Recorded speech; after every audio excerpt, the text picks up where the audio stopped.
എങ്ങനെയാണ് ഉണ്ടാക്കുന്നത് നോക്കാം. എന്നിട്ട് അതിൻ്റെ ഇൻഗ്രീഡിയൻസ്. അപ്പം ഇതിൻ്റെ ഇൻഗ്രീഡിയൻസ് നോക്കാം.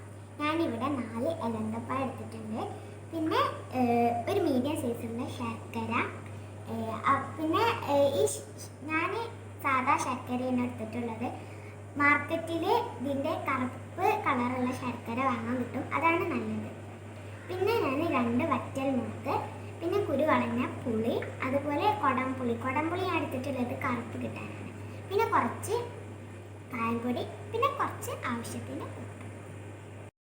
അപ്പം ഞാനിവിടെ അലന്തപ്പഴം കട്ടിയിരിക്കുകയാണ്. 4 അലന്തപ്പഴമാണ് ഇതിന് ആവശ്യമുള്ളത്. അപ്പം നമുക്ക് കട്ടിയെടുക്കാം. അപ്പം ഞാൻ അലന്തപ്പഴം 4 വെട്ടിയെടുത്തിട്ടുണ്ട്.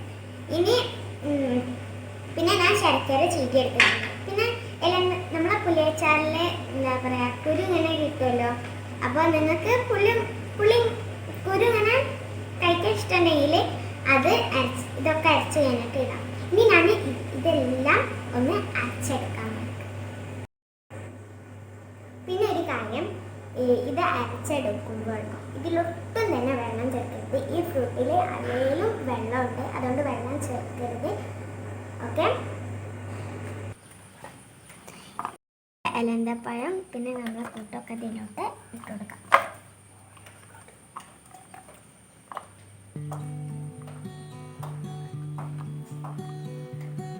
ഇനി നമ്മൾ ചീകി വെച്ച ശർക്കര ഇടാം.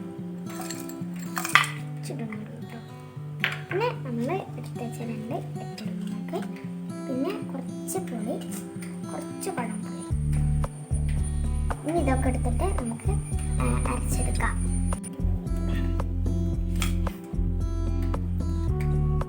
ഇനി നമുക്ക് കുറച്ച് കായപ്പൊടി ഇടാം, പിന്നെ ആവശ്യത്തിന് ഉപ്പ്.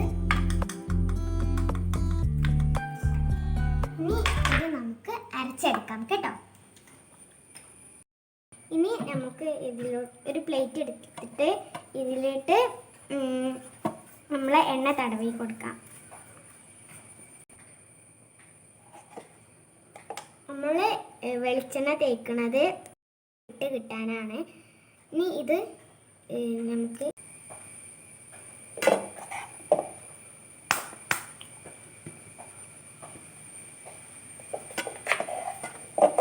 പ്ലേറ്റ് കുറച്ച് ഏറെ വേണ്ടി വരും.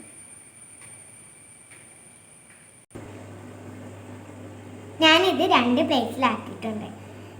ഇതുപോലെ ഒന്ന് വരഞ്ഞ് കൊടുത്താലേ നമുക്ക് പെട്ടെന്ന് ഇത് എടുക്കാം. ഇനി നമുക്കിത് നന്നായി വെയിലത്ത് ഉണക്കാൻ വെക്കാം. ഇനി ഞാനിത് വെയിലത്ത് വെച്ചിട്ടുണ്ട്. ഇനി ഇത് 2 ദിവസം ഉണങ്ങാൻ വെക്കണം കേട്ടോ. എന്നിട്ട് നിങ്ങൾക്ക് പുളിയച്ചാറ് കടയിൽ നിന്ന് കിട്ടുന്ന പോലെ പേക്കൊക്കെ ചെയ്യാം. അപ്പോൾ ഇത് 2 ദിവസമായിട്ടുണ്ട്.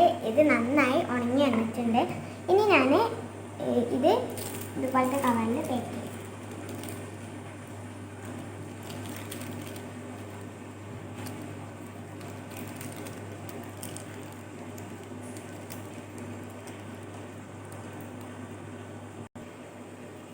ഇനി ഞാൻ ഇതൊന്ന് കഴിച്ചു നോക്കട്ടെ, എന്താ ടേസ്റ്റ് എന്നൊന്നും എനിക്കറിയില്ല. ഞാൻ സത്യം പറയുന്നു, പുളിയച്ചാറിൻ്റെ അതേ ടേസ്റ്റ് ഉണ്ട് കേട്ടോ. പിന്നെ നമ്മളെ കടയിൽ നെറ്റിൽ ഇത് കിട്ടും, ഈ എലന്തപ്പഴം. അത് കുറച്ചും കൂടി പഴുത്തിട്ടുണ്ടാവും. പിന്നെ അതാകുമ്പോൾ കുറച്ചും കൂടി ബ്ലാക്ക് കളറ് കിട്ടും. ഇതിൻ്റെ അത്ര ബ്ലാക്ക് കളറൊന്നും ആയിട്ടില്ല. എന്തായാലും ഇതെല്ലാവരും ട്രൈ ചെയ്യണം, അത്രക്കും ടേസ്റ്റാണ്. ഇനി എൻ്റെ ചാനൽ ആദ്യമായി കാണുന്നവരാണെങ്കിൽ ചാനൽ സബ്സ്ക്രൈബ് ചെയ്യുക, പിന്നെ ലൈക്ക് ചെയ്യുക, ഷെയർ ചെയ്യുക, കമൻറ്റ് ചെയ്യുക. പിന്നെ സബ്സ്ക്രൈബ് ചെയ്തിട്ട് തൊട്ടടുത്തുള്ള ബെല്ലൈക്കൺ ഒന്ന് ക്ലിക്ക് ചെയ്യുമ്പോൾ നിങ്ങൾക്ക് എൻ്റെ ചാനൽ നോട്ടിഫിക്കേഷനായി കിട്ടും.